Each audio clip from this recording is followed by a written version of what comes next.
Hello, welcome to the sixth and final part of our tutorial series.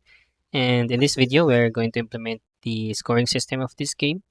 And you're gonna learn the Unity's built-in simple data storage system as we are going to store the high score of this game. Okay, without further ado, let's head over it. Here in the UI canvas, we're gonna create a score text so that it will be displayed into the game. But first things first, in this game view, let's just drag it down to the bottom so that we can compare the scene view and the game view. And we are going to create the score text in here in the canvas so that it will be displayed to the top right corner of the viewport. By creating that, just right click on the canvas and select this TextMeshPro. Let's just rename this to score text. After that, double click this and change this new text to 0. And then we're going to align this to the center. And after that, click this React transform here. After clicking this one, just make sure to click and hold the Alt in your keyboard and then click this one in here. It will display your score text to the top right corner of the game. This one, let's just change this because it's too big. And after that, this will reference our score text later on in the script. So now let's go to the script, and good news because we are not going to create another script of this game. We're just going to modify the game manager. Right now, double click this game manager so that it will be open to your IDE. And here we are going to declare some variables that we can use for our time-based scoring system.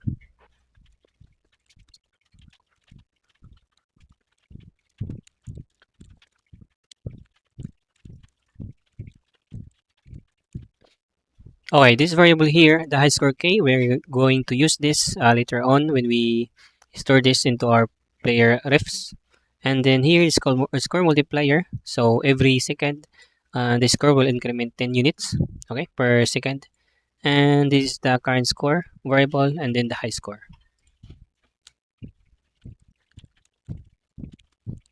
So this variable in here is the reference of the score text in which we've created this one. We are going to drag and drop this into the game manager later on.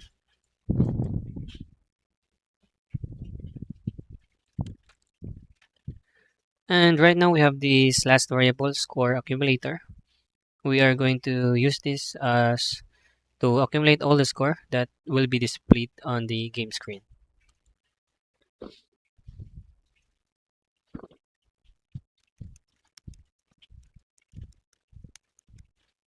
Okay, in the awake function, this will first call first things in the when the game start, and we have assigned the high score to the PlayerPrefs get at high score k. So the PlayerPrefs is the built-in simple data storage system in which it will store some small data, and it will be perfect in such situation like this in which we are going to store our high score.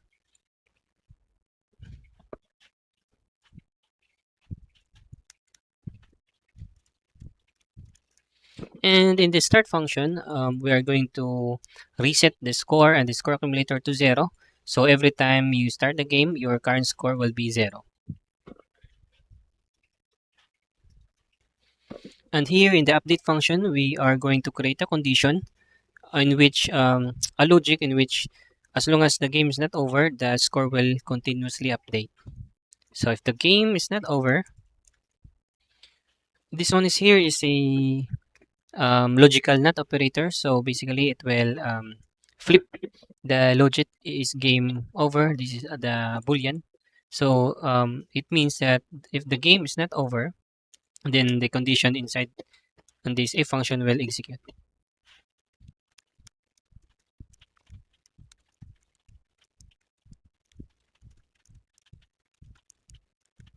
Inside this if function, we have this score accumulator equals to the score accumulator plus the score multiplier. This score multiplier here is 10, so it will be have the value of 10 per seconds as long as the game is not over here, and then multiply to the time dot delta time.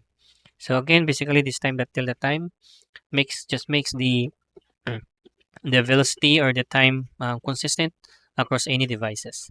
This score will just assign to the score accumulator, which been accumulated based on the score multiplier times the delta time, but it will be converted from float to integer. And as long as the score text is not null, so if we have the score text reference, it will display the score to the game. Score text dot text equal to the score text dot toString. Basically, convert the score integer into the string. Okay.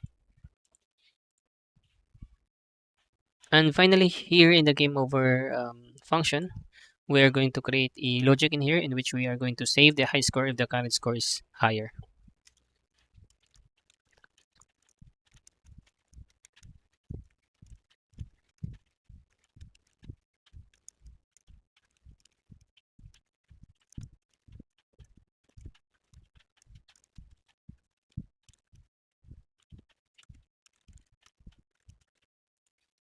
Okay, this logic save high score if the current score is higher. So this is the condition. If score is greater than the high score, then we'll just swap it. The high score is now the current score. Okay. Then again, we are going to call the PlayerPrefs, the built-in function in Unity, for the storage system, and then call this high score to save it to the system. Okay. PlayerPrefs.save. And here in the game over text, if the game is over, then we are going to concatenate the current score and then the high score and then display it on the screen. Here, the game over text. Okay, let's go to our Unity editor and see the result. And right now, find the game object in which this game manager attached. So I think it was attached to the game manager object. And as you can see, we have now a new field, the score text, in which we are going to drag the score text here to this field. Okay, drag this one.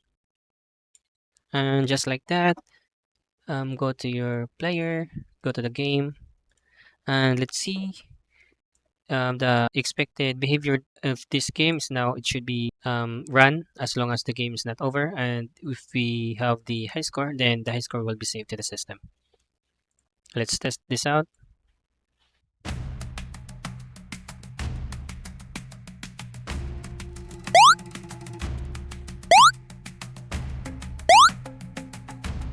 Game over! Okay, actually, I already have implemented this feature. So as you can see, we already have this high score. Okay, but the current score is working. So let's play the game again and let's try to beat this high score 1, 2, 3, so that we can see if it will be override.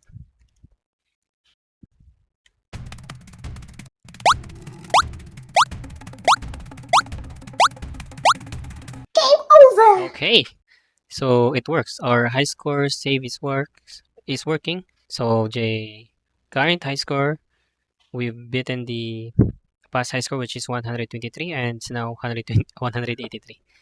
Okay, basically that's it. Okay, if you've reached this far, I just want to congratulate you. Not many people have the long attention lifespan, so if you've finished all the part of the video in our tutorial series and actually implemented it into your own local machine, then yep, you'll now have the fundamentals of Unity. Okay, again, congratulations. And if you like this kind of content, you can hit the subscribe button and see you in the next future tutorial video. Bye bye.